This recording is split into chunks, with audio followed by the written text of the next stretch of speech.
ਸਾਡੀ ਵੱਧ ਤੋਂ ਵੱਧ ਮਦਦ ਕੀਤੀ ਜਾਵੇ। ਮੇਰੇ ਬੱਚੇ ਦੀ ਪੜ੍ਹਾਈ ਵਾਸਤੇ, ਮੇਰੀ ਬੇਟੀ ਦੀ ਪੜ੍ਹਾਈ ਵਾਸਤੇ, ਮੇਰੇ ਬੱਚੇ ਪੜ੍ਹਨਾ ਚਾਹੁੰਦੇ ਆ ਤੇ ਪਰ ਕੋਲੇ ਕੁਝ ਵੀ ਹੈ ਨਹੀਂਗਾ ਪੜ੍ਹਾਉਣ ਵਾਸਤੇ। ਤੁਸੀਂ ਬਹੁਤ ਹੌਸਲੇ ਵਾਲੇ ਹੋ, ਬੜਾ ਤੁਹਾਡੇ ਅੰਦਰ ਬਹੁਤ ਹੌਸਲਾ ਹੈ, ਬਹੁਤ ਹੌਸਲਾ ਹੈ ਬੀਬੀ ਹਰਜੀਤ ਕੌਰ ਜੀ। ਬਹੁਤ ਮੈਂ ਕੀ ਕਹਾਂ ਵੀ ਬਹੁਤ ਕੁਰਬਾਨੀ ਦਾ ਜਜ਼ਬਾ ਵੀ ਹੈ ਤੁਹਾਡੇ ਅੰਦਰ। ਪਰ ਆ ਜਿਹੜਾ ਦੁਖਾਂਤ ਹੈ ਨਾ, ਇਹ ਸਾਡੀ ਕੌਮ ਦਾ ਦੁਖਾਂਤ ਹੈ। ਉਹ ਹੰਝੂ ਜਿਹੜੇ ਨੇ ਇੰਜ ਨਹੀਂ ਵਹੇ, ਅੱਖਾਂ 'ਚੋਂ ਨੀਰ ਇੰਜ ਨਹੀਂ ਵਹੇ ਆ। ਔਰ ਅਸੀਂ ਵੀ ਨਹੀਂ ਚਾਹੁੰਦੇ ਕਿ ਬੀਬੀ ਹਰਜੀਤ ਕੌਰ ਜੀ ਕੈਮਰੇ ਸਾਹਮਣੇ ਰੋਵਣ, ਪਰ ਸੱਚ ਜਿਹੜਾ ਹੈ ਕੌੜਾ ਬੜਾ ਹੁੰਦਾ ਹੈ। ਉਹ ਕਦੇ ਅਥਰੂਆਂ ਰਾਹੀਂ ਉਹਦੇ ਘੁੱਟ ਭਰਨੇ ਪੈਂਦੇ ਨੇ, ਕਦੇ ਕਿਸੇ ਤਰੀਕੇ ਨਾਲ, ਕਦੇ ਅਲਫਾਜ਼ਾਂ, ਕਦੇ ਜਜ਼ਬਾਤਾਂ ਰਾਹੀਂ, ਕਦੇ ਨਜ਼ਰ ਰਾਹੀਂ। ਇਹ ਸੁਭਾਵਕ ਹੈ ਹੰਝੂਆਂ ਦਾ ਆਉਣਾ। ਪਰ ਇਸ ਭੈਣ ਦੇ ਹੰਝੂ ਗਿਰ ਰਹੇ ਨੇ ਤਾਂ ਇਹਦੀ ਕਦਰ ਕੌਣ ਪਾਏਗਾ, ਕੌਣ ਸੁਣੇਗਾ ਫਰਿਆਦ?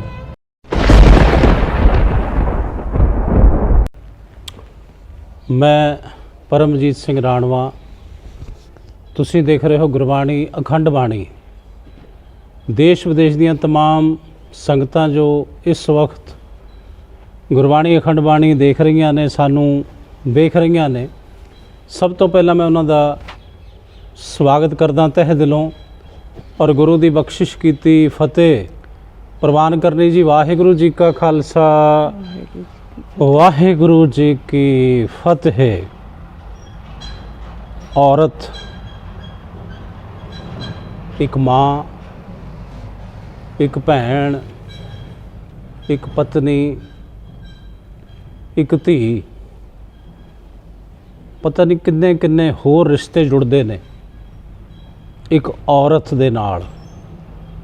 ਸਾਰੀ ਰਿਸ਼ਤੇਦਾਰੀ ਇੰਜ ਕਹਿ ਲਓ ਔਰਤ ਦੇ ਇਰਦ ਗਿਰਦ ਹੀ ਘੁੰਮਦੀ ਹੈ। ਕਿਤੇ ਮਾਂ ਦੇ ਰੂਪ ਵਿੱਚ। ਮਾਂ ਅਸਲ ਵਿੱਚ ਗੁਰਬਾਣੀ ਦੇ ਅਨੁਸਾਰ, ਸ਼ਾਸਤਰਾਂ ਦੇ ਅਨੁਸਾਰ ਇੱਕ ਚੱਲਦਾ ਫਿਰਦਾ ਤਪ ਅਸਥਾਨ ਹੋਇਆ ਕਰਦੀ ਹੈ ਦੁਨੀਆ ਦੀ ਹਰ ਮਾਂ। ਉਹ ਭੈਣ ਦੇ ਰੂਪ ਵਿੱਚ ਵੀ ਹੈ, ਉਹ ਧੀ ਦੇ ਰੂਪ ਵਿੱਚ ਵੀ ਹੈ। ਇੱਕ ਭੈਣ ਨੇ ਵੀ ਮਾਂ ਦਾ ਦਰਜਾ ਪ੍ਰਾਪਤ ਕਰਨਾ, ਇੱਕ ਧੀ ਨੇ ਵੀ ਮਾਂ ਦੇ ਦਰਜੇ ਤੱਕ ਪਹੁੰਚਣਾ। ਇੱਕ ਪਤਨੀ ਵੀ ਮਾਂ ਦੇ ਦਰਜੇ ਤੇ ਪਹੁੰਚਦੀ ਹੈ ਜਦੋਂ ਸੰਤਾਨ ਨੂੰ ਜਨਮ ਦਿੰਦੀ ਹੈ। ਔਰਤ ਬੜੀ ਮਹਾਨ ਹੈ। ਔਰ ਪਿਛੋਕੜ ਸਾਡਾ ਜੋ ਵਿਰਸਾ ਹੈ, ਜੋ ਗੁਰ ਇਤਿਹਾਸ ਹੈ, ਸਿੱਖ ਇਤਿਹਾਸ ਹੈ, ਮਹਾਨ ਕੁਰਬਾਨੀਆਂ ਦੇ ਨਾਲ ਭਰਿਆ।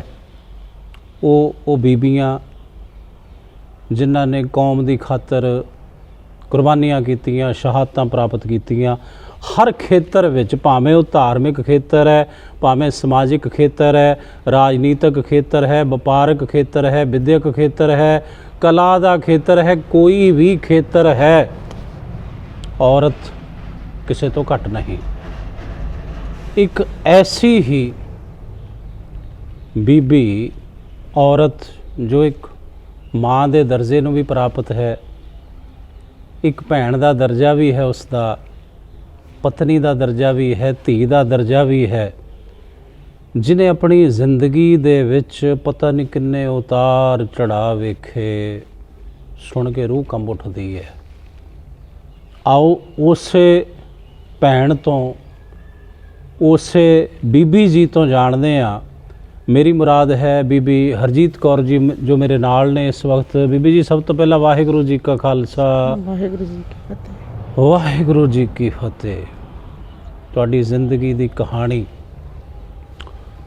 ਮਤਲਬ ਇੰਜ ਕਹਿ ਲਈਏ ਤਾਂ ਹਰ ਕਦਮ ਤੇ ਦੁੱਖੜੇ ਔਰ ਮੁਸ਼ਕਿਲਾਤਾਂ ਦਾ ਤੁਸੀਂ ਸਾਹਮਣਾ ਕੀਤਾ ਹੁਣ ਤੱਕ। ਹਾਂਜੀ। ਜ਼ਿੰਦਗੀ ਦਾ ਜਿਹੜਾ ਇਹ ਸਫ਼ਰ ਹੈ, ਕੈਸੇ ਕੈਸੇ ਮੰਜ਼ਰ ਤੁਸੀਂ ਵੇਖੇ, ਭਾਵੇਂ ਉਹ ਪਰਿਵਾਰ ਦੀ ਗੱਲ ਸੀ। ਇਹ ਕਿਸ ਤਰ੍ਹਾਂ ਮਹਿਸੂਸ ਕਰਦੇ ਹੋ ਇੱਕ ਔਰਤ ਹੋਣ ਦੇ ਨਾਤੇ, ਇੱਕ ਮਾਂ ਹੋਣ ਦੇ ਨਾਤੇ, ਇੱਕ ਭੈਣ ਹੋਣ ਦੇ ਨਾਤੇ, ਇੱਕ ਪਤਨੀ ਹੋਣ ਦੇ ਨਾਤੇ, ਵੀ ਔਰਤ ਦੀ ਜਿਹੜੀ ਜ਼ਿੰਦਗੀ ਹੈ ਉਹ ਕਿੰਨੀ ਜੋਖਮ ਭਰੀ ਹੈ, ਉਹ ਕਿੰਨੀਆਂ ਮੁਸ਼ਕਿਲਾਤਾਂ ਨੇ ਉਹਦੇ ਵਿੱਚ? ਬਹੁਤ ਸਾਰੀਆਂ ਮੁਸ਼ਕਲਾਂ ਸਰ, ਆਪਾਂ ਅਣਗਿਣਤ ਮੁਸ਼ਕਲਾਂ ਹੈ ਜਿਹੜੀਆਂ ਆਪਾਂ ਇੱਕ ਮਾਂ ਹੀ ਜਿਹਨੂੰ ਮਤਲਬ ਕਿ ਸੋਚ ਸਕਦੀ ਹੈ ਵੀ ਮੇਰੀ ਜ਼ਿੰਦਗੀ 'ਚ ਕਿੰਨੀਆਂ ਵੱਡੀਆਂ ਮੁਸ਼ਕਲਾਂ ਆਈਆਂ। ਇਹ ਸਿਰਫ ਮੈਨੂੰ ਪਤਾ ਹੈ ਵੀ ਮੈਂ ਕਿੰਨੀਆਂ ਤਕਲੀਫਾਂ ਤੇ ਕਿੰਨੇ ਦੁੱਖਾਂ ਦੇ ਵਿੱਚੋਂ ਲੰਘੀ ਤੇ ਅੱਜ ਵੀ ਲੰਘ ਰਹੀ ਹਾਂ। ਇੱਕ ਧੀ ਵਿਆਹੀ ਜਾਂਦੀ ਹੈ, ਮਾਂ-ਬਾਪ ਉਹਨੂੰ ਵਿਆਹੁੰਦੇ ਨੇ, ਹਰ ਮਾਂ-ਬਾਪ ਚਾਹੁੰਦਾ ਹੈ ਵੀ ਸਾਡੀ ਧੀ ਸੁਖੀ ਵਸੇ, ਪਰ ਤੁਹਾਡੇ ਨਾਲ ਐਸਾ ਕੁਛ ਨਹੀਂ ਹੋਇਆ। ਬਹੁਤ ਕੁਛ ਤੁਸੀਂ ਹੰਢਾਇਆ, ਮਤਲਬ ਕਿਹੋ ਜਿਹਾ ਉਹ ਮੈਂ ਹੁਣ ਸ਼ਬਦ ਬਿਆਨ ਕਰਾਂ, ਤੁਹਾਡੇ ਹੀ ਮੁੱਖੋਂ ਮੈਂ ਸੁਣਨਾ ਚਾਹੁੰਦਾ ਕਿੱਦਾਂ ਦਾ ਸੰਘਰਸ਼ ਸੀ ਉਹ ਜ਼ਿੰਦਗੀ ਦਾ, ਉਹ ਹਿੱਸਾ ਜਦੋਂ ਪਤੀ ਜਿਹੜਾ ਸੀ ਉਹ ਨਸ਼ਿਆਂ ਦੀ ਦਲਦਲ ਦੇ ਵਿੱਚ ਧੱਸ ਗਿਆ। ਉਸ ਤੋਂ ਬਾਅਦ ਫਿਰ ਗੱਲ ਚੱਲੀ ਤੁਹਾਡੀ ਕੁਰਬਾਨੀ ਦੀ। ਤੁਹਾਡੀ ਜਾਣਕਾਰੀ ਲਈ ਮੈਂ ਦੱਸ ਦੇਵਾਂ ਕਿ ਇਹ ਐਸੀ ਭੈਣ ਬਣ ਕੇ ਵੀ ਵਿਖਾਇਆ ਬੀਬੀ ਹਰਜੀਤ ਕੌਰ ਜੀ ਨੇ, ਇੱਕ ਚੰਗੀ ਮਾਂ ਬਣ ਕੇ ਵੀ ਵਿਖਾਇਆ ਸਮਾਜ ਨੂੰ, ਸੰਸਾਰ ਨੂੰ, ਔਰ ਇੱਕ ਚੰਗੀ ਪਤਨੀ ਬਣ ਕੇ ਵੀ ਦਿਖਾਇਆ। ਜ਼ਰੂਰਤ ਪਈ, ਲੋੜ ਪਈ ਸਰੀਰਕ ਕੁਰਬਾਨੀ ਦੀ, ਕਿਡਨੀ ਆਪਣੇ ਭਰਾ ਨੂੰ ਦਿੱਤੀ ਕਿ ਮੇਰੇ ਭਰਾ ਦੀ ਜਾਨ ਬਚ ਜਾਵੇ। ਉਹ ਦਸ਼ਾ ਨਹੀਂ ਸੀ, ਇੰਜਰੀ ਸੀ ਅੰਦਰ ਇਹਨਾਂ ਦੇ ਪਿੱਤੇ ਦੇ ਵਿੱਚ, ਉਹ ਪੱਟੀ ਪੈ ਰਹੀ ਸੀ ਉਸ ਵਕਤ, ਪਰ ਫਿਰ ਵੀ ਕਿਹੋ ਜੀ ਇਹ ਆਇਰਨ ਲੇਡੀ ਕਹਿ ਲਈਏ ਆਪਾਂ, ਕਿਹੋ ਜਿਹੇ ਲੋਹੇ ਦੀ ਇਹ ਬਣੀ ਹੋਈ, ਜਾਂ ਕੈਸੀ ਲੋਹੇ ਵਾਂਗ ਇਹਨਾਂ ਦੀ ਜਿਹੜੀ ਸੋਚ ਹੈ ਮਜ਼ਬੂਤ, ਕਿ ਆਪਣੇ ਭਰਾ ਦੀ ਜਾਨ ਵੀ ਬਚਾਈ ਆਪਣੀ ਕਿਡਨੀ ਦੇ ਕੇ। ਇਹ ਜਿਹੜਾ ਸਮਾਂ ਆਇਆ ਇਹਨੂੰ ਕਿੱਦਾਂ ਵੇਖਦੇ ਹੋ? ਭਰਾ ਨੂੰ ਕਿਡਨੀ ਦਿੱਤੀ। ਹਾਂਜੀ, ਬਹੁਤ ਬੁਰਾ ਸਮਾਂ ਸੀਗਾ ਸਰ, ਵੀ ਉਸ ਟਾਈਮ ਮੈਨੂੰ ਇਹ ਨਹੀਂ ਉਮੀਦ ਸੀ ਵੀ ਮੇਰੇ ਬ੍ਰਦਰ ਬਚ ਜਾਣਗੇ।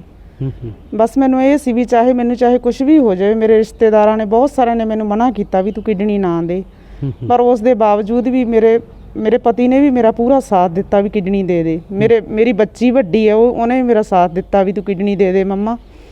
ਤੇ ਬਸ ਮੈਂ ਉਸ ਟਾਈਮ ਇਹੀ ਸੋਚਿਆ ਵੀ ਮੈਂ ਆਪਦੇ ਭਰਾ ਦੀ ਜਾਨ ਬਚਾਉਣੀ ਹੈ, ਚਾਹੇ ਮੇਰੀ ਜਾਨ ਕਿਉਂ ਨਾ ਚਲੀ ਜਾਵੇ। ਬਸ ਮੈਂ ਉਹਨੂੰ ਕਿਡਨੀ ਦੇ ਕੇ ਉਹਦੀ ਜਾਨ ਬਚਾ ਲਈ।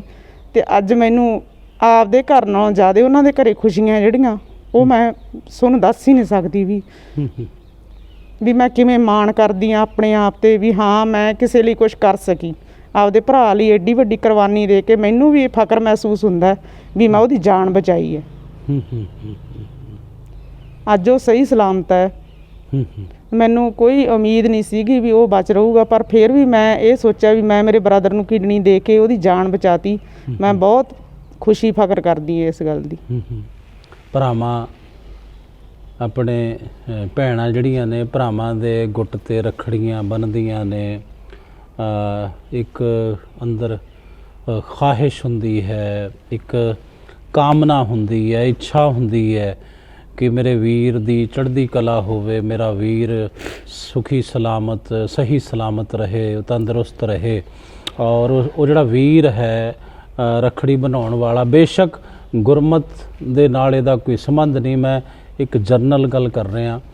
ਫਿਰ ਉਹ ਜਿਹੜੇ ਵੀਰ ਨੇ ਉਹ ਵੀ ਚਾਹੁੰਦੇ ਨੇ ਕਿ ਅਸੀਂ ਆਪਣੀ ਭੈਣਾਂ ਦੀ ਹਿਫਾਜ਼ਤ ਕਰੀਏ, ਰੱਖਿਆ ਕਰੀਏ, ਹਰ ਉਹ ਸੁੱਖ, ਹਰ ਉਹ ਖੁਸ਼ੀ ਆਪਣੀ ਭੈਣ ਨੂੰ ਦੇ ਸਕੀਏ, ਕਿਉਂਕਿ ਉਹਨੇ ਸਾਡੇ ਗੁੱਟ 'ਤੇ ਰੱਖੜੀ ਬੰਨੀ ਆ, ਸਾਡਾ ਹੁਣ ਫਰਜ਼ ਹੈ।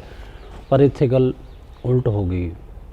ਇੱਥੇ ਭੈਣ ਨੇ ਉਹ ਫਰਜ਼ ਜੋ ਇੱਕ ਭਰਾ ਨਿਭਾਉਂਦੇ ਨੇ, ਉਹ ਇੱਕ ਭੈਣ ਬਣ ਕੇ ਹੀ ਨਹੀਂ, ਭਰਾ ਬਣ ਕੇ ਹੀ, ਮਤਲਬ ਭਰਾ ਦੀ ਮਦਦ ਕੀਤੀ ਇੰਝ ਕਹਿ ਲਈਏ।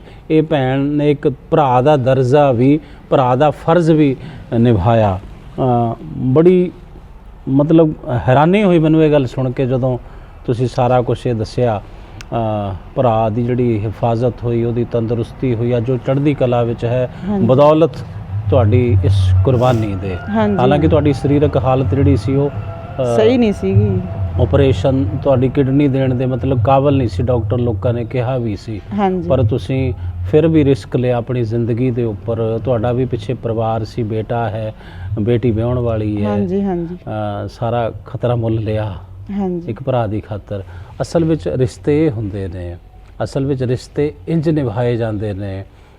ਬੀਬੀ ਹਰਜੀਤ ਕੌਰ ਜੀ ਨੇ ਜੋ ਕੁਝ ਕਰਕੇ ਦਿਖਾਇਆ, ਮਤਲਬ ਉਹ ਇੱਕ ਮਾਰਗਦਰਸ਼ਨ ਕਹਿ ਲਈਏ ਆਪਾਂ। ਰਿਸ਼ਤੇ ਕੇਵਲ ਨਾਮ ਦੇ ਨਹੀਂ ਹੁੰਦੇ, ਰਿਸ਼ਤੇ ਇੰਜ ਨਿਭਾਏ ਜਾਂਦੇ ਨੇ, ਇੱਕ ਦੂਜੇ ਤੋਂ ਕੁਰਬਾਨ ਹੋ ਕੇ ਇੱਕ ਦੂਜੇ ਦੀ ਜਾਨ ਕਿਵੇਂ ਬਚਾਈ ਜਾ ਸਕਦੀ ਹੈ। ਰਿਸ਼ਤੇ ਅਸਲ ਵਿੱਚ ਇੱਥੇ ਮਾਇਨਾ ਰੱਖਦੇ ਨੇ, ਉਹ ਕੇਵਲ ਨਾਮ ਦੇ ਰਿਸ਼ਤੇ ਨਹੀਂ। ਬਹੁਤਾਤ ਵਿੱਚ ਅੱਜ ਖੂਨ ਜਿਹੜਾ ਹੈ ਚਿੱਟਾ ਹੋ ਗਿਆ ਹੈ। ਮਤਲਬ ਬਿਲਕੁਲ ਖੂਨ ਦੇ ਰਿਸ਼ਤੇ ਹੀ ਇੱਕ ਦੂਸਰੇ ਤੋਂ ਜਦੋਂ ਕਿਤੇ ਕੋਈ ਸਮਾਂ ਬਣਦਾ ਹੈ ਨਾ, ਤਾਂ ਉਹ ਮੂੰਹ ਵੱਟ ਜਾਂਦੇ ਨੇ, ਪਾਸਾ ਵੱਟ ਜਾਂਦੇ ਨੇ। ਉਸ ਮੁਸ਼ਕਲ ਘੜੀ ਦੇ ਵਿੱਚ ਉਸ ਭੈਣਾਂ ਦਾ, ਵੀਰਾਂ ਦਾ, ਭਰਾ ਸਾਥ ਨਹੀਂ ਦਿੰਦੇ। ਬਹੁਤੇ ਹੋਰ ਵੀ ਰਿਸ਼ਤੇ ਇਹੋ ਜਿਹੇ ਨੇ ਜਿਹੜੇ ਨਿਕਟਵਰਤੀ ਰਿਸ਼ਤੇ ਹੁੰਦੇ ਨੇ। ਪਤੀ ਪਤਨੀ ਦਾ ਵੀ ਭਾਵੇਂ ਰਿਸ਼ਤਾ ਹੈ, ਔਰ ਜਾਂ ਮਾਂ ਪੁੱਤ ਦਾ ਰਿਸ਼ਤਾ ਹੈ। ਬਹੁਤ ਰਿਸ਼ਤੇ ਐਸੇ ਨੇ। ਔਰ ਰਿਸ਼ਤਿਆਂ ਦਾ ਘਾਣ ਕਿਵੇਂ ਹੁੰਦਾ ਹੈ, ਅਖਬਾਰਾਂ ਦੀਆਂ ਸੁਰਖੀਆਂ ਬਣਦੀਆਂ ਨੇ ਔਰ ਅਸੀਂ ਤੁਸੀਂ ਉਹ ਪੜ੍ਹਦੇ ਵੀ ਹਾਂ। ਪਰ ਇੱਥੇ ਇੱਕ ਪੰਜਾਬ ਦੀ ਧਰਤੀ 'ਤੇ ਹੀ ਇੱਕ ਐਸੀ ਔਰਤ ਹੈ, ਐਸੀ ਧੀ ਹੈ, ਐਸੀ ਭੈਣ ਹੈ, ਐਸੀ ਪਤਨੀ ਹੈ, ਐਸੀ ਮਾਂ ਹੈ, ਜਿਹਨੇ ਹਰ ਰਿਸ਼ਤੇ ਨੂੰ ਬਾਖੂਬੀ ਦੇ ਨਾਲ ਨਿਭਾਇਆ। ਨੌਜਵਾਨ ਜਿਹੜੇ ਨੇ ਤੁਹਾਨੂੰ ਸੁਣ ਵੀ ਰਹੇ ਨੇ ਇਸ ਵਕਤ, ਧੀਆਂ ਭੈਣਾਂ ਸੁਣ ਰਹੀਆਂ ਨੇ, ਹਾਂਜੀ ਉਹਨਾਂ ਨੂੰ ਕੀ ਰਿਸ਼ਤਿਆਂ ਦੀ ਬਾਬਤ ਜੋ ਕੁਝ ਤੁਸੀਂ ਆਪਣੇ ਤਨ 'ਤੇ ਹੰਢਾਇਆ, ਮਨ 'ਤੇ ਹੰਢਾਇਆ ਔਰ ਸਾਰਾ ਕੁਝ ਕੁਰਬਾਨ ਵੀ ਚਲੋ ਕੀਤਾ ਹੈ ਨਾ, ਭਰਾ ਦੀ ਖਾਤਰ ਕੀਤਾ, ਹੁਣ ਬਾਖੂਬੀ ਰਿਸ਼ਤੇ ਬਾਕੀ ਵੀ ਨਿਭਾ ਰਹੇ ਹੋ, ਮਾਂ ਦਾ ਵੀ ਔਰ ਪਤਨੀ ਦਾ ਰਿਸ਼ਤਾ ਵੀ। ਕੀ ਕਹਿਣਾ ਚਾਹੁੰਦੇ ਹੋ ਸਮਾਜ ਨੂੰ? ਮੈਂ ਇਹੀ ਕਹਿਣਾ ਚਾਹੁੰਦੀ ਹਾਂ ਸਰ, ਵੀ ਆਪਾਂ ਖੁਸ਼ੀ ਦੇ ਵਿੱਚ ਤਾਂ ਹਰ ਇੱਕ ਦੇ ਸ਼ਾਮਲ ਹੋ ਜਾਂਦੇ ਆ, ਤੇ ਦੁੱਖ ਦੇ ਵਿੱਚ ਜੇ ਕੋਈ ਕਿਸੇ ਦਾ ਸਾਥ ਦਿੰਦਾ ਨਾ, ਦੁੱਖ ਦੀ ਘੜੀ ਦੇ ਵਿੱਚ, ਉਹ ਇਨਸਾਨ ਸਾਰਿਆਂ ਨਾਲੋਂ ਵਧੀਆ ਹੁੰਦਾ। ਆਪਾਂ ਨੂੰ ਹਰ ਇੱਕ, ਮੈਂ ਆਉਣ ਵਾਲੀ ਪੀੜ੍ਹੀ ਨੂੰ ਜਾਂ ਬੱਚਿਆਂ ਨੂੰ, ਬਜ਼ੁਰਗਾਂ ਨੂੰ, ਸਾਰਿਆਂ ਨੂੰ ਇਹੀ ਕਹਿਣੀ ਹੈ ਵੀ ਕਿਸੇ ਦਾ ਆਪਾਂ ਨੂੰ, ਕਿਸੇ ਦੀ ਜਾਨ ਆਪਾਂ ਬਚਾ ਸਕਦੇ ਹਾਂ ਤਾਂ ਆਪਾਂ ਨੂੰ ਉਹਦੀ ਜਾਨ ਬਚਾਉਣੀ ਚਾਹੀਦੀ ਹੈ, ਉਹਦੀ ਆਪਾਂ ਨੂੰ ਵੱਧ ਤੋਂ ਵੱਧ ਹੈਲਪ ਕਰਨੀ ਚਾਹੀਦੀ ਹੈ। ਕਿਉਂਕਿ ਮਰ ਤਾਂ ਹਰ ਇੱਕ ਨੇ ਜਾਣਾ ਹੈ, ਤੇ ਕੋਈ ਨਾ ਕੋਈ ਇਨਸਾਨ ਕੁਰਬਾਨੀ ਕਰਕੇ ਜਾਵੇ ਨਾ ਇਸ ਦੁਨੀਆ ਤੋਂ, ਉਹੀ ਇਨਸਾਨ ਹੁੰਦਾ ਹੈ। ਸਿਰਫ ਰਿਸ਼ਤੇ ਉਹ ਹੀ ਨਹੀਂ ਹੁੰਦੇ ਕੋਈ ਵੀ ਕਿਸੇ ਦੇ ਪੈਸੇ ਦੀ ਖਾਤਰ ਜਾਂ ਕਿਸੇ ਇਸੇ ਖਾਤਰ ਹੀ ਨਿਭਾਏ ਜਾਂਦੇ ਆ। ਕੁਰਬਾਨੀਆਂ ਦੇਣੀਆਂ ਬਹੁਤ ਵੱਡੀ ਗੱਲ ਹੈ, ਤੇ ਇਨਸਾਨ ਨੂੰ ਜ਼ਿੰਦਗੀ ਦੇ ਵਿੱਚ ਆਪਦੇ ਪਰਿਵਾਰ ਲਈ, ਆਪਦੇ ਰਿਸ਼ਤੇਦਾਰਾਂ ਲਈ ਜ਼ਰੂਰ ਕੁਛ ਨਾ ਕੁਛ ਕਰਕੇ ਦਿਖਾਉਣਾ ਚਾਹੀਦਾ। ਮੈਂ ਇਸੇ ਨੂੰ ਪਿਆਰ ਸਮਝਦੀ ਹਾਂ। ਸਿਰਫ ਰੱਖੜੀ ਬੰਨ੍ਹਣ ਨਾਲ ਭੈਣ ਭਰਾ ਜਾਂ ਕੋਈ ਵੀ ਰਿਸ਼ਤਾ ਨਜ਼ਦੀਕ ਨਹੀਂ ਹੋ ਜਾਂਦਾ। ਮੈਂ ਇਹੀ ਸਮਝਦੀ ਹਾਂ ਵੀ ਆਪਾਂ ਨੂੰ ਇੱਕ ਦੂਜੇ ਦੀ ਜਾਨ ਬਚਾਉਣੀ ਚਾਹੀਦੀ ਹੈ, ਜਿੱਥੇ ਵੀ ਲੋੜ ਪਵੇ ਆਪਾਂ ਨੂੰ ਕੁਰਬਾਨੀ ਦੇਣੀ ਚਾਹੀਦੀ ਹੈ। ਭਾਵੇਂ ਉਹ ਕੁਰਬਾਨੀ ਪਰਿਵਾਰ ਦੇ ਵਿੱਚ ਹੈ, ਭਾਵੇਂ ਉਹ ਕੁਰਬਾਨੀ ਕਿਸੇ ਦੂਸਰੇ ਪ੍ਰਤੀ ਹੈ, ਰਿਸ਼ਤੇਦਾਰੀ ਪ੍ਰਤੀ ਹੈ, ਕੌਮ ਪ੍ਰਤੀ ਹੈ। ਮਤਲਬ ਇਹ ਜਜ਼ਬਾ ਹੋਣਾ ਚਾਹੀਦਾ। ਬੀਬੀ ਹਰਜੀਤ ਕੌਰ ਜੀ ਦਾ ਇਹ ਕਹਿਣਾ ਹੈ ਕਿ ਕੇਵਲ ਰੱਖੜੀਆਂ ਬਣਾਉਣ ਤੱਕ ਹੀ ਭੈਣਾਂ ਅਤੇ ਵੀਰ ਸੀਮਤ ਨਾ ਰਹਿਣ, ਜਦੋਂ ਲੋੜ ਪਵੇ ਭੈਣਾਂ ਭਰਾਵਾਂ ਦੇ ਉੱਪਰੋਂ ਜਾਨ ਵੀ ਕੁਰਬਾਨ ਕਰ ਦੇਣ ਔਰ ਭਰਾ ਵੀ ਭੈਣਾਂ ਤੋਂ ਜਾਨ ਤੱਕ ਕੁਰਬਾਨ ਕਰਨ ਤੱਕ ਜਾਣ। ਅਸਲ ਰਿਸ਼ਤੇ ਤਾਂ ਇਹ ਹੁੰਦੇ ਨੇ, ਔਰ ਅਸਲ ਰਿਸ਼ਤੇ ਦੀ ਜਿਹੜੀ ਪਰਿਭਾਸ਼ਾ ਹੈ ਉਹ ਬਿਲਕੁਲ ਜੋ ਬੀਬੀ ਹਰਜੀਤ ਕੌਰ ਜੀ ਨੇ ਬਿਆਨ ਕੀਤੀ ਹੈ ਇਹੀ ਹੁੰਦੀ ਹੈ। ਤੁਹਾਡੀ ਬੱਚੀ ਵਿਆਹੁਣ ਵਾਲੀ ਹੈ, ਮੈਨੂੰ ਪਤਾ ਲੱਗਿਆ, ਬੱਚਾ ਛੋਟਾ ਹੈ, ਔਰ ਤੁਹਾਡਾ ਜਿਸ ਪਰਿਵਾਰ ਦੇ ਵਿੱਚ ਸੰਬੰਧ ਹੋਇਆ ਉਹ ਪਰਿਵਾਰ ਦੀ ਵੀ, ਤੁਹਾਡੇ ਪਤੀ ਦੀ ਵੀ ਬੜੀ ਕੁਰਬਾਨੀ ਹੈ ਕੌਮ ਪ੍ਰਤੀ, ਪੰਥ ਪ੍ਰਤੀ। ਕੀ ਕਹਿਣਾ ਚਾਹੋਗੇ ਸਰ? ਵੀ ਬਸ ਮੈਂ ਇਹੀ ਕਹਿਣਾ ਚਾਹੁੰਦੀ ਹਾਂ ਵੀ ਹਾਂ, ਮੇਰੀ ਬੱਚੀ ਵਿਆਹੁਣ ਵਾਲੀ ਹੈ, ਵੀ ਮੈਨੂੰ ਹੈਲਪ ਦੀ ਜ਼ਰੂਰਤ ਹੈ। ਇਸ ਟਾਈਮ ਸਾਡੇ ਕੋਲੇ ਕੋਈ ਜ਼ਮੀਨ ਜਾਇਦਾਦ ਕੁਛ ਵੀ ਨਹੀਂ ਹੈ। ਮੇਰੇ ਬੱਚੇ ਨੂੰ ਪੜ੍ਹਾਉਣ ਵਾਸਤੇ ਵੀ ਸਾਡੇ ਕੋਲੇ ਫੀਸ ਦਾ ਹੈ ਨਹੀਂ ਗਾ ਵੀ ਅਸੀਂ ਖਰਚਾ ਕਿੱਥੋਂ ਭਰੀਏ। ਵੱਧ ਤੋਂ ਵੱਧ ਸਾਡੀ ਮਦਦ ਕੀਤੀ ਜਾਵੇ। ਤੇ ਮੇਰੇ ਪਤੀ ਨੇ ਵੀ ਐਡੀ ਵੱਡੀ ਕੁਰਬਾਨੀ ਦਿੱਤੀ ਹੈ। ਇਸ ਕੁਰਬਾਨੀ ਨੂੰ ਦੇਖਦਿਆਂ ਕਿਸੇ ਨੇ ਅੱਜ ਤੱਕ ਕਿਸੇ ਨੇ ਵੀ ਸਾਡੀ ਬਾਂਹ ਨਹੀਂ ਫੜੀ। ਮੇਰੀ ਬਸ ਇਹੀ ਬੇਨਤੀ ਹੈ ਵੀ ਵੱਧ ਤੋਂ ਵੱਧ ਮਦਦ ਕੀਤੀ ਜਾਵੇ ਸਾਡੀ। ਦੇਸ਼ ਵਿਦੇਸ਼ ਦੀਆਂ ਸੰਗਤਾਂ ਜੋ ਸਾਨੂੰ ਸੁਣ ਰਹੀਆਂ ਨੇ, ਦੇਖ ਰਹੀਆਂ ਨੇ, ਇਹ ਜਿਹੜੀ ਮੁਲਾਕਾਤ ਹੈ ਬੀਬੀ ਹਰਜੀਤ ਕੌਰ ਜੀ ਦੇ ਨਾਲ ਗੁਰਬਾਣੀ ਅਖੰਡ ਬਾਣੀ ਚੈਨਲ ਰਾਹੀਂ, ਤੁਹਾਨੂੰ ਤੁਹਾਡੀ ਜਾਣਕਾਰੀ ਦੇ ਹਿੱਤ ਥੋੜ੍ਹਾ ਜਿਹਾ ਦੱਸਣਾ ਚਾਹੁੰਦਾ ਕਿ ਇਹਨਾਂ ਦੇ ਪਤੀ ਧਰਮੀ ਫੌਜੀ, ਜਿਨ੍ਹਾਂ ਨੇ 37-38 ਸਾਲ ਦਾ ਜੋ ਸਮਾਂ ਹੈ ਪੰਥ ਲਈ, ਕੌਮ ਲਈ ਕੁਰਬਾਨ ਕੀਤਾ। ਪਰ ਕੌਮ ਨੇ, ਪੰਥ ਨੇ ਜੋ ਬਣਦਾ ਸਨਮਾਨ ਸੀ ਜਾਂ ਬਣਦੀ ਜਿਹੜੀ ਇਮਦਾਦ ਸੀ, ਇਸ ਪਰਿਵਾਰ ਦੀ ਨਹੀਂ ਕੀਤੀ। ਇਹ ਇੱਕ ਬਹੁਤ ਵੱਡਾ ਦੁਖਾਂਤ ਹੈ, ਤਰਾਸਦੀ ਹੈ ਜਦੋਂ ਇਹੋ ਜੀ ਬੀਬੀ ਹਰਜੀਤ ਕੌਰ ਜਿਹਨੇ ਆਪਾ ਵੀ ਕੁਰਬਾਨ ਕੀਤਾ, ਬੇਸ਼ੱਕ ਆਪਣੇ ਭਰਾ ਤੋਂ ਕੀਤਾ, ਆਪਣੀ ਕਿਡਨੀ ਤੱਕ ਦੇ ਦਿੱਤੀ। ਔਰ ਉਸ ਹਾਲਤ ਵਿੱਚ ਜਦੋਂ ਡਾਕਟਰ ਦੀ ਟੀਮ ਕਹਿੰਦੀ ਸੀ ਵੀ ਤੁਸੀਂ ਜਿਹੜੀ ਇਹ ਕਿਡਨੀ ਹੈ ਦੇਣ ਤਾਂ ਲੱਗੇ ਹੋ, ਪਰ ਤੁਹਾਡੀ ਜ਼ਿੰਦਗੀ ਦੇ ਉੱਪਰ, ਤੁਹਾਡੀ ਲਾਈਫ ਦੇ ਉੱਪਰ ਬੜਾ ਖਤਰਾ ਮੰਡਰਾ ਰਿਹਾ, ਰਿਸਕ ਬੜਾ ਹੈ, ਤਾਂ ਇਹਨਾਂ ਦੇ ਪਤੀ ਉਸ ਧਰਮੀ ਫੌਜੀ ਸਰਦਾਰ ਸਾਹਿਬ ਨੇ, ਭਾਈ ਸਾਹਿਬ ਨੇ ਵੀ ਪਰਵਾਹ ਨਹੀਂ ਕੀਤੀ। ਉਹਨਾਂ ਨੇ ਕਿਹਾ ਕੋਈ ਗੱਲ ਨਹੀਂ, ਜਿੰਦ ਜਾਂਦੀ ਹੈ ਤੇ ਜਾਵੇ, ਅੱਜ ਜਾਂਦੀ ਹੈ ਤੇ ਕੱਲ੍ਹ ਜਾਂਦੀ ਹੈ ਤੇ ਅੱਜ ਜਾਵੇ, ਪਰ ਅਗਰ ਜ਼ਰੂਰਤ ਹੈ ਇਸ ਵਕਤ ਕਿਡਨੀ ਦੀ ਤਾਂ ਉਹ ਜ਼ਰੂਰ ਦੇਣੀ ਚਾਹੀਦੀ ਹੈ। ਸੋ ਪਤੀ ਦਾ ਵੀ ਹੌਸਲਾ ਸੀ, ਪਰਿਵਾਰ ਦਾ ਹੌਸਲਾ ਸੀ, ਇਹਨਾਂ ਦੇ ਕੋਲ ਪਰਮਾਤਮਾ ਦਾ ਓਟ ਆਸਰਾ ਸੀ। ਮਤਲਬ ਬਹੁਤ ਕੁਰਬਾਨੀ ਵਾਲਾ ਪਰਿਵਾਰ ਮੈਂ ਕਹਿ ਦੇਵਾਂ ਦੂਜੇ ਸ਼ਬਦਾਂ ਦੇ ਵਿੱਚ। ਪਰ ਪੰਥ ਨੇ, ਕੌਮ ਦੇ, ਸਾਡੇ ਧਰਮ ਦੇ ਠੇਕੇਦਾਰਾਂ ਨੇ, ਧਾਰਮਿਕ ਸੰਸਥਾਵਾਂ ਨੇ ਇਸ ਪਰਿਵਾਰ ਦੀ ਅੱਜ ਤੱਕ ਕੋਈ ਮਦਦ ਨਹੀਂ ਕੀਤੀ। ਧੀ ਵਿਆਹੁਣ ਵਾਲੀ ਹੈ, ਉਹਦੀ ਪੜ੍ਹਾਈ ਦਾ ਵੀ ਖਰਚਾ ਬਾਕੀ ਹੈ, ਬੱਚਾ ਛੋਟਾ ਹੈ ਅਜੇ, ਉਹਦੀ ਪੜ੍ਹਾਈ ਦਾ ਵੀ ਖਰਚਾ ਹੈ, ਉਹਨੇ ਵੀ ਅੱਗੇ ਵੱਡਾ ਹੋਣਾ, ਉਹਦਾ ਵੀ ਫਿਊਚਰ ਹੈ। ਅਸੀਂ ਕੀ ਆਪਣੇ ਕੌਮ ਦੇ ਇਹੋ ਜਿਹੇ ਕੁਰਬਾਨੀ ਦਾ ਜਜ਼ਬਾ ਰੱਖਣ ਵਾਲੇ ਪਰਿਵਾਰਾਂ ਦੀ ਅਸੀਂ ਕਿੰਨੀ ਕੁ ਸਾਰ ਲੈਂਦੇ ਹਾਂ, ਔਰ ਕਿੰਨੀਆਂ ਕੁ ਸਾਡੀਆਂ ਅਕੈਡਮੀਆਂ ਨੇ ਐਸੀਆਂ, ਕਿੰਨੇ ਕੁ ਐਸੇ ਸਕੂਲ ਨੇ ਜਿਹੜੇ ਇਹੋ ਜਿਹੇ ਪਰਿਵਾਰਾਂ ਦੇ ਬੱਚਿਆਂ ਨੂੰ ਫ੍ਰੀ ਪੜ੍ਹਾਉਂਦੇ ਨੇ। ਆਪਣੇ ਦਿਲ 'ਤੇ ਹੱਥ ਰੱਖ ਕੇ ਦੱਸਿਓ, ਅਖੌਤੀ ਧਰਮ ਦੇ ਠੇਕੇਦਾਰੋ, ਜਾਂ ਉਹ ਅਕੈਡਮੀਆਂ ਵਾਲੇ, ਉਹ ਸਕੂਲਾਂ ਵਾਲੇ ਜਿਨ੍ਹਾਂ ਨੇ ਪੰਥ ਦੇ ਨਾਮ 'ਤੇ ਸਕੂਲ ਬਣਾਏ ਨੇ, ਕਰੋੜਾਂ ਅਰਬਾਂ ਖਰਬਾਂ ਦਾ ਜਿਨ੍ਹਾਂ ਦੇ ਕੋਲ ਫੰਡ ਵੀ ਹੈ, ਇਹੋ ਜਿਹੇ ਪਰਿਵਾਰਾਂ ਦੇ ਬੱਚੇ ਪੜ੍ਹਾਈ ਵਾਲੇ ਪਾਸੇ ਤੋਂ ਵੀ ਦੁਖੀ ਨੇ। ਜਾਂ ਇੰਝ ਕਹਿ ਲਓ, ਇਹ ਪਰਿਵਾਰ ਵੀ ਚਾਹੁੰਦਾ ਹੈ ਕਿ ਸਾਡੇ ਬੱਚੇ ਅੱਛੀਆਂ ਅਕੈਡਮੀਆਂ ਦੇ ਵਿੱਚ, ਅੱਛੇ ਸਕੂਲਾਂ ਵਿੱਚ ਪੜ੍ਹਨ, ਪਰ ਉੱਥੇ ਪੜ੍ਹਦਾ ਕੌਣ ਹੈ? ਕਿਸੇ ਕਰੋੜਪਤੀ, ਕਿਸੇ ਅਰਬਾਂਪਤੀ, ਖਰਬਾਂਪਤੀਆਂ ਦੇ ਬੱਚੇ ਪੜ੍ਹਦੇ ਨੇ। ਸਾਡੀ ਕੌਮ ਦੇ ਜਿਹੜੇ ਬੱਚੇ ਨੇ, ਕੌਮ ਦੀ ਜਿਹੜੀ ਪਨੀਰੀ ਹੈ, ਉਹਨਾਂ ਅਕੈਡਮੀਆਂ ਨੇ, ਉਹਨਾਂ ਕਾਲਜਾਂ, ਸਕੂਲਾਂ ਨੇ ਕਿੰਨੀ ਕੁ ਸੰਭਾਲੀ ਹੈ ਅੱਜ ਤੱਕ? ਇਹ ਬਹੁਤ ਵੱਡਾ ਇੱਕ ਸਵਾਲ ਹੈ ਜਿਹਦਾ ਜਵਾਬ ਤੁਹਾਨੂੰ ਦੇਣਾ ਹੀ ਬਣੇਗਾ ਪੰਥ ਦੀ ਕਚਹਿਰੀ ਵਿੱਚ ਆਉਣ ਵਾਲੇ ਸਮੇਂ ਵਿੱਚ। ਬੱਚੇ ਦੀ ਪੜ੍ਹਾਈ, ਧੀ ਦੀ ਪੜ੍ਹਾਈ, ਧੀ ਦਾ ਵਿਆਹ, ਉਹਦੇ ਲਈ ਬਹੁਤ ਪੈਸੇ ਦੀ ਜ਼ਰੂਰਤ ਹੈ, ਰੁਪਈਆਂ ਦੀ ਜ਼ਰੂਰਤ ਹੈ। ਮਕਾਨ ਤੱਕ ਵੀ ਆਪਣਾ ਨਹੀਂ ਤੁਹਾਡੇ ਕੋਲ।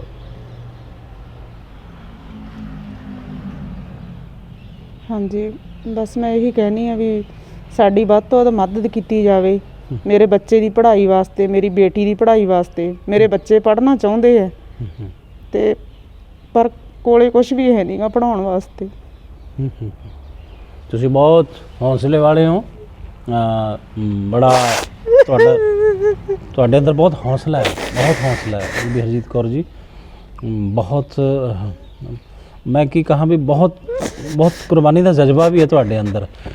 ਪਰ ਆ ਜਿਹੜਾ ਦੁਖਾਂਤ ਹੈ ਨਾ, ਇਹ ਸਾਡੀ ਕੌਮ ਦਾ ਦੁਖਾਂਤ ਹੈ। ਉਹ ਹੰਝੂ ਜਿਹੜੇ ਨੇ ਇੰਝ ਨਹੀਂ ਵਹੇ, ਅੱਖਾਂ 'ਚੋਂ ਨੀਰ ਇੰਝ ਨਹੀਂ ਵਹੇ ਆ। ਔਰ ਅਸੀਂ ਵੀ ਨਹੀਂ ਚਾਹੁੰਦੇ ਕਿ ਬੀਬੀ ਹਰਜੀਤ ਕੌਰ ਜੀ ਕੈਮਰੇ ਸਾਹਮਣੇ ਰੋਵਣ, ਪਰ ਸੱਚ ਜਿਹੜਾ ਹੈ ਕੌੜਾ ਬੜਾ ਹੁੰਦਾ ਹੈ। ਉਹ ਕਦੇ ਅਥਰੂਆਂ ਰਾਹੀਂ ਉਹਦੇ ਘੁੱਟ ਭਰਨੇ ਪੈਂਦੇ ਨੇ, ਕਦੇ ਕਿਸੇ ਤਰੀਕੇ ਨਾਲ, ਕਦੇ ਅਲਫਾਜ਼ਾਂ, ਕਦੇ ਜਜ਼ਬਾਤਾਂ ਰਾਹੀਂ, ਕਦੇ ਨਜ਼ਰ ਰਾਹੀਂ। ਇਹ ਸੁਭਾਵਕ ਹੈ ਹੰਝੂਆਂ ਦਾ ਆਉਣਾ। ਪਰ ਇਸ ਭੈਣ ਦੇ ਹੰਝੂ ਕਿਰ ਰਹੇ ਨੇ ਤਾਂ ਇਹਦੀ ਕਦਰ ਕੌਣ ਪਾਏਗਾ, ਕੌਣ ਸੁਣੇਗਾ ਫਰਿਆਦ ਇਸ ਪਰਿਵਾਰ ਦੀ? ਇਹ ਆਉਣ ਵਾਲਾ ਸਮਾਂ ਜਿਹੜਾ ਹੈ ਉਹ ਦੱਸੇਗਾ। ਔਰ ਅਸੀਂ ਵੀ ਚਾਹਾਂਗੇ ਕਿ ਐਸੇ ਕੋਈ ਪੰਥ ਦਰਦੀ ਹਿਰਦੇ ਸਾਹਮਣੇ ਆਉਣ ਜੋ ਇਸ ਪਰਿਵਾਰ ਦੇ ਨਾਲ ਸਿੱਧਾ ਸੰਪਰਕ ਕਰਨ, ਇਸ ਪਰਿਵਾਰ ਦਾ ਦੁਖਾਂਤ ਜਾਣਨ, ਔਰ ਜਿਹੜੀ ਵੱਧ ਤੋਂ ਵੱਧ ਜਿਹੜੀ ਇਮਦਾਦ ਹੈ ਇਸ ਪਰਿਵਾਰ ਦੀ, ਬੱਚਿਆਂ ਦੀ ਪੜ੍ਹਾਈ ਦੇ ਲਈ ਜਾਂ ਬੇਟੀ ਦੇ ਵਿਆਹ ਦੇ ਲਈ। ਔਰ ਆਪਣਾ ਇਹਨਾਂ ਕੋਲ ਘਰ ਵੀ ਹੈ ਨਹੀਂ, ਇੰਝ ਕਹਿ ਲਈਏ ਆਪਣਾ ਘਰ ਨਹੀਂ ਬਈ।